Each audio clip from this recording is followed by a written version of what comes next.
जय हिंद दोस्तों। तो आज इस वीडियो में हम देखेंगे कक्षा 10 संस्कृत का एक मॉडल पेपर।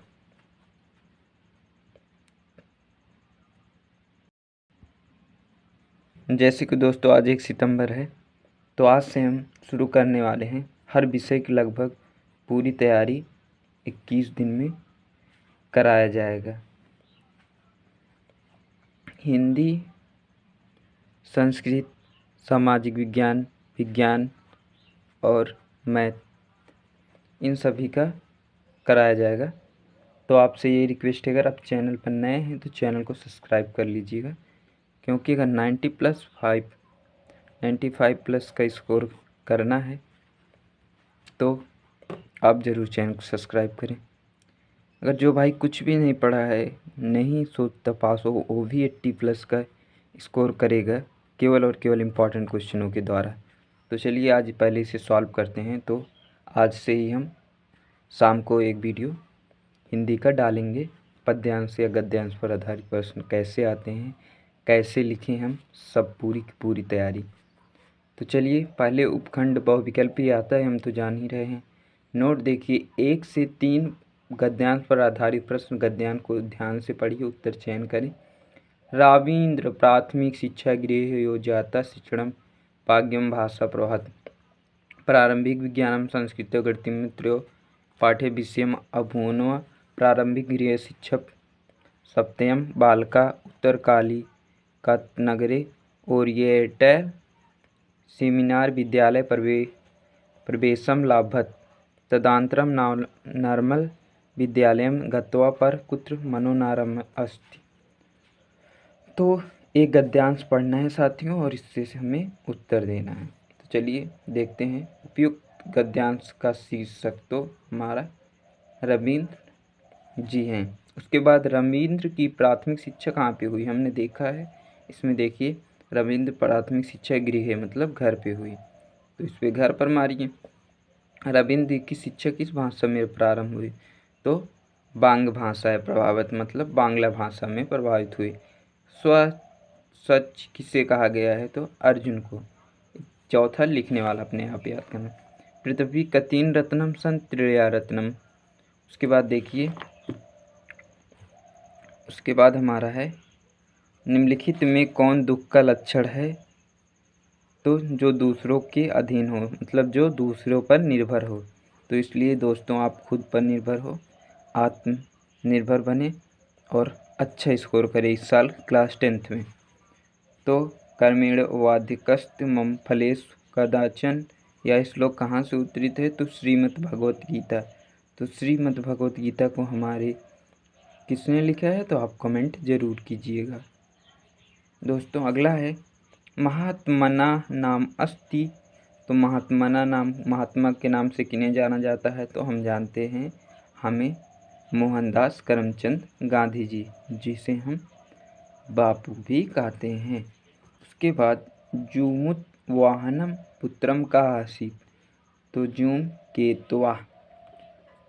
केतवा। उसके बाद देखिए अगला है गुरु नानक देवस जन्म कुत्र अभवत। गुरु नानक देव का जन्म कब हुआ, कहाँ हुआ था, तो हमारा पंजाब प्रांत है, पंजाब में हुआ था गुरु नानक देव। उसके बाद हस्य प्रत्यय में होते हैं, तो या व रा ला। तो आपको इसके लिए बोले तो महेश्वर सूत्र याद करना होगा, तभी से आप लिख सकते हैं। पित्र देशे में संधि, तो एको रच। उसके बाद सरिता किस विभक्त वचन का रूप है, तो चतुर्थी विभक्त हमारा हो जाएगा। उसके बाद देखिए गच्छन्तु रूप किस लकार का है, तो लोट लकार हमारा है। ओके। उसके बाद आजीवन में समास, अव्ययी भाव समास, ये सब हम आपको समास, प्रत्याहार, संधि, इस सब आपको ट्रिक द्वारा याद कराएंगे, एकदम आसान से आसान तरीके से। तो आपको पूरा यहाँ तक विभक्ति और लकार भी। तो उसके बाद देखिए गुरु नामे में कौन सी विभक्ति है, तो चतुर्थी विभक्ति गुरु नामे में। तो ग्रीसा में कौन सा प्रत्यय है? तो तुमुन प्रत्यय है। कौन सा? तुमुन। उसके बाद चा वर्ग का उच्चारण स्थान चा, चा।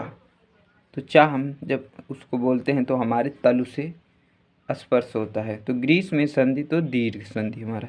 उसके बाद में ता, ता, ता, तो ता दंत से हमारा होता है।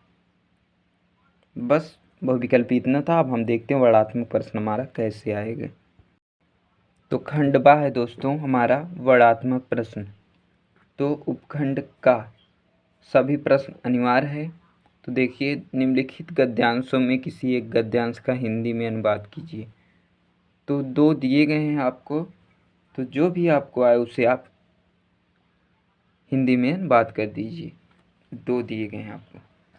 उसके बाद देखिए, निम्नलिखित पाठ में किसी एक पाठ का सारांश हिंदी में लिखिए। तो आप 3 इसमें भी दिए गए हैं। तो आप पूरा हमें सब चीज़ का तैयारी एकदम बढ़िया से करवाएंगे आपको। सिर्फ आपसे यही रिक्वेस्ट है कि आप चैनल को सब्सक्राइब करें और अपने दोस्त के साथ वीडियो को शेयर ज़रूर करें, क्योंकि अब आपके पास सितंबर हो गया, अक्टूबर, नवंबर, दिसंबर, जनवरी, मान चलिए 4-5 महीने और बचे हैं। तो आपको हम एकदम बढ़िया से तैयारी करवाएंगे। तो आप पूरे,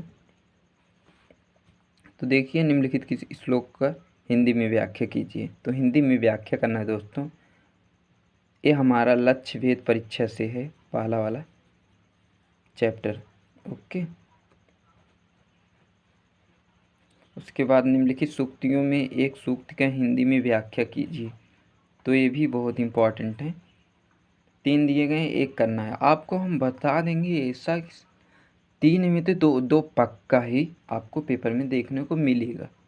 तो आप ज़रूर से ज़रूर तैयारी करिए। निम्नलिखित में किसी एक श्लोक का अर्थ संस्कृत में लिखिए। तो 3 दिए गया है, 2 दिए गए, 1 का लिखना है संस्कृत में। उसके बाद देखिए, उसके बाद हमारा है निम्नलिखित में किसी एक पात्र का चरित्र चित्रण हिंदी में कीजिए। तो इसमें भी 3 दिए गए दोस्तों, आपको एक ही करना है। निम्नलिखित शब्दों में किसी एक प्रश्न का उत्तर संस्कृत में दीजिए। तो गाइला का अस्ति, तो गाइला जहाँ तक शिक्षिका है या कुछ ऐसा है। तो उसके बाद देखिए, 3 दिए गए हैं जिसमें 1 प्रश्न का उत्तर देना है। जुमत्वाहन कस्य पुत्रस्तु जुमु के, तो बस निम्नलिखित रेखांकित पदों में किसी एक का विभक्ति लिखिए। तो 1 करना है 3 में। आपको इतना ज़्यादा चांस मिल रहे हैं, सोचिए 3 में सिर्फ 1 करना है। तो आप छोड़ के आए तो इसमें बहुत बड़ा गलत बात है। निम्नलिखित में किसी एक पद का प्रत्यय लिखिए। तो प्रत्यय लिखना है, 3 दिए गए, 1 ही करना है। देखिए, निम्नलिखित में किसी एक का वाच्य परिवर्तन कीजिए। तो इसमें भी 3। कैसे आप इस सब पूरे के पूरे व्याकरण, चाहे वो हिंदी का हो, चाहे संस्कृत का हो, चाहे अंग्रेजी का हो, आपको एकदम आसान तरीके से बताया जाएगा। तो आप सिर्फ हमारे चैनल के साथ जुड़े रहिए। उसके बाद देखिए, निम्नलिखित वाक्यों में 3 का संस्कृत में अनुवाद कीजिए। तो 3 का संस्कृत में अनुवाद करना है। 5 दिए गए दोस्तों, 5 दिए गए हैं, तो 3 का ही करना है। तो ये सब एकदम बढ़िया से तैयारी हो जाएगा। निम्नलिखित में किसी एक विषय पर संस्कृत में 8 वाक्य निबंध लिखिए। अगर आपको 95+ स्कोर करने का ड्रीम है तो आप ज़्यादा से ज़्यादा मॉडल पेपर को सॉल्व कीजिए, प्रीवियस ईयर क्वेश्चन को देखिए। तो हम इस चैनल पर लाते रहेंगे previous year question paper and model paper. तो चलिए, उसके बाद देखिए, निबंध लिखना 8 वाक्यों में, 5 दिए गए, किसी एक पर लिखना हो भी। उसके बाद देखिए, उसके बाद निम्नलिखित पदों में किन्हीं 2 शब्दों को संस्कृत वाक्य में प्रयोग कीजिए। तो जैसे संस्कृत वाक्य प्रयोग करना, तुम किम करोति, तुम किम करोति, ऐसे ही करना है संस्कृत में। मतलब ये वाला शब्द आपको वाक्य में होना चाहिए। तो बस साथियों, इतना ही। तो अगर आप इस साल क्लास 10th में 95+ स्कोर करना चाहते हैं तो हमारे 95 नहीं होगा तो 80+ स्कोर तो आसान से होगा, जो कम बेस पे तैयारी करेगा और जो तैयारी एकदम बढ़िया से करेगा उसका 95+ स्कोर करने से कोई नहीं रोक सकता। तो आप हमारे चैनल के साथ ज़रूर जुड़िए। मिलते हैं नए वीडियो में। जय हिंद।